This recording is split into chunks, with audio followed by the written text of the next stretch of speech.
Colbert's last show tomorrow night. What's your message to him, the late night host Stephen Colbert? It's his last show after him being such a staunch critic of yours. What's your message? I'll have a message at a later date. Okay. A few moments later. Welcome back to our final broadcast, ladies and gentlemen.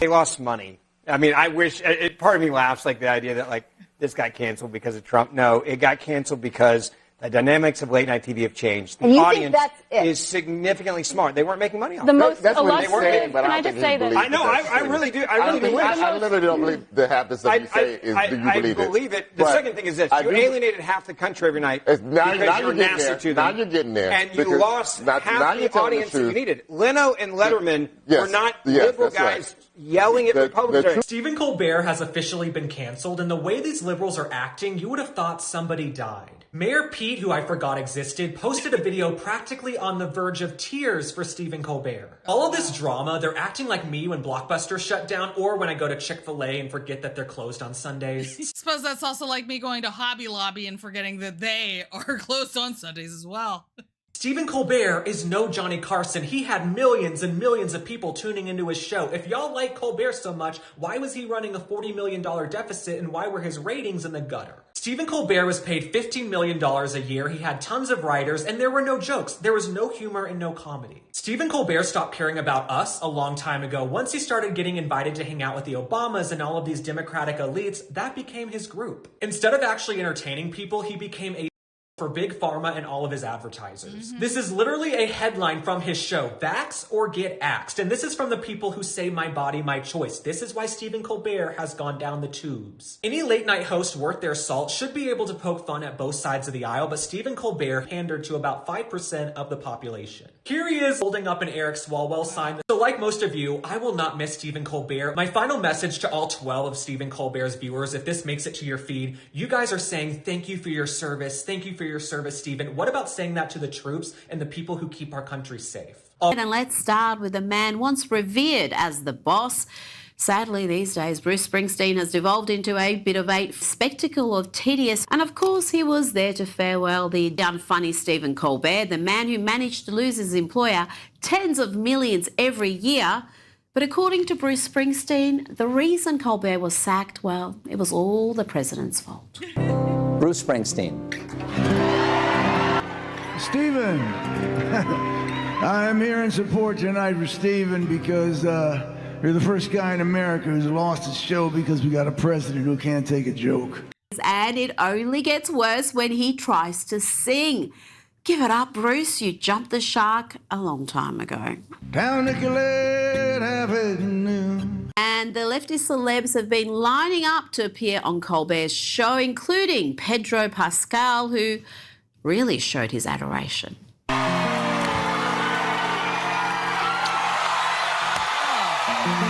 Sorry, Pedro, but Colbert's interests lie elsewhere. Listen to the married Colbert here talk about his reaction to actress Michelle Williams. You've been a guest who was so attractive that you found it distracting. I'll tell you who I did not expect to be wildly attracted to. Like I didn't know what to do with myself. Is that I did not, because I like this person's work, but I never thought of him as like a bombshell. I didn't know what to do with my eyeballs when Michelle Williams was on for the first time. And he didn't stop there. He went on and on and on. He was practically shaking in her presence. Wifey must love hearing these stories. Yeah. But the real reason why Stephen Colbert's program was axed was the enormous cost for meagre returns. This was his team. Have a look. Numbered around 200, including dozens of writers who managed to produce lame, unfunny material night after night, devoid of any wit or insight. That he wasn't sacked earlier is inexplicable. The show was reportedly losing around $40 million a year. Now, it is kind of funny that once that USAID money dried up, all kinds of funding for all kinds of seemingly unrelated projects have also dried up at the same time.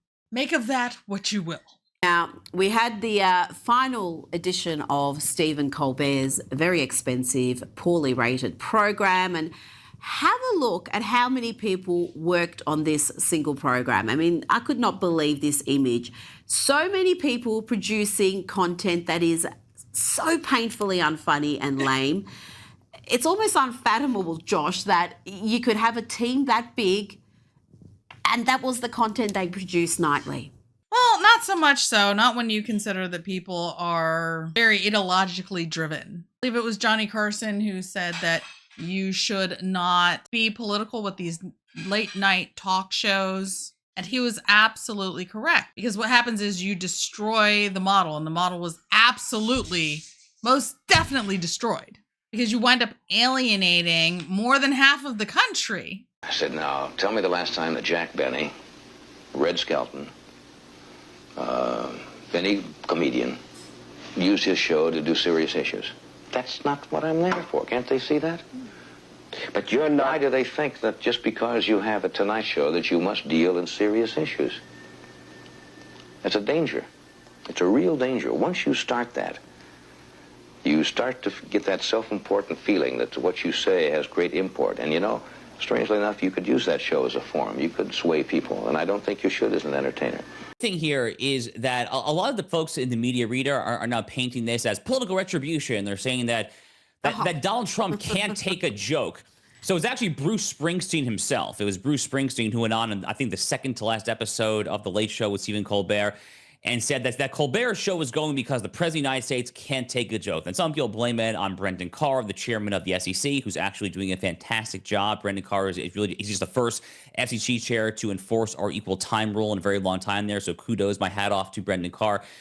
But now they're saying this is just political retribution there. The funny thing, Rita, is that a lot of these same outlets, I was doing a little bit of research, if you actually go back and look to last year when the financial difficulties of The Late Show started propping up there, a lot of these same outlets, like CNN comes to mind, admitted back then that it was just a pure financial decision, that Colbert was just bleeding money, and that CBS, which went through a major transaction, a high-profile sale last year to David Ellison, son of Larry Ellison there, even CNN was saying there that the phasing out of Colbert is just a pure financial play. Now, folks at CNN are saying, oh my God, it's Donald Trump. He's you guessed it, here's our buzzword again, he's a fascist. He's taking out political retribution there. So the fundamental reason that Colbert is going is very straightforward. He's not funny. His shtick was mildly acceptable back when he was on Comedy Central during the Bush administration, back when he was playing this fake South Carolina conservative. That was like kind of sort of funny. It was like a 1-2 night kind of shtick there.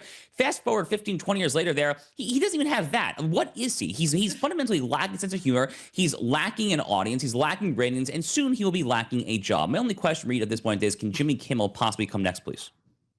Yes. Oh, please. Because again, similar, huge team, huge cost, and the ratings just don't reflect that investment. And I don't know how the left have convinced themselves Donald Trump has had something to do with this sacking, but the president loves toying with the left.